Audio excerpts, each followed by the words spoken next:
Australian detectives are investigating whether foreign actors are paying criminals to commit anti-Semitic attacks in the country, police said on Wednesday. Australia Federal Police Commissioner Reece Kershaw was meeting on Wednesday with state police chiefs to discuss an increase in anti-Semitic crime in Australia since the war between Israel and Hamas began on October 7, 2023. "We believe criminals for hire may be behind some incidents," Kershaw told reporters in the national capital, Canberra. "So part of our inquiries include who is paying those criminals, where those people are, whether they are in Australia or offshore, and what their motivation is," Kershaw added. He did not take questions from reporters.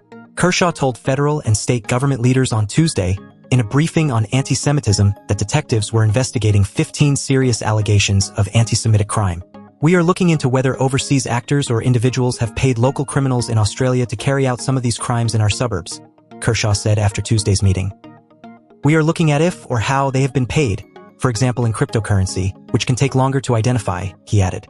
Police were also investigating whether young people were involved in anti-Semitism and if they had been radicalized online and encouraged to commit anti-Semitic acts, Kershaw said.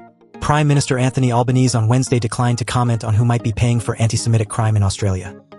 "It is important that people understand where some of these attacks are coming from, and it would appear that some of these are being perpetrated by people who don't have a particular issue, aren't motivated by an ideology but are paid actors," Albanese told reporters. An arson and graffiti attack on a child care center near a Sydney synagogue on Tuesday is the latest in a spate of targeted attacks in Australia's largest cities, Sydney and Melbourne, which are home to 85% of the country's Jewish population. The fires and other attacks have targeted buildings, businesses, and cars. One person suffered burn injuries in a fire that was set at a Melbourne synagogue in December. Strike Force Pearl detectives arrested 33-year-old Adam Edward Mole on Tuesday night and charged him with attempting to burn down a synagogue in the inner Sydney suburb of Newtown on January 11th. A liquid accelerant burned out without the building catching fire. Red swastikas were also painted on an exterior wall.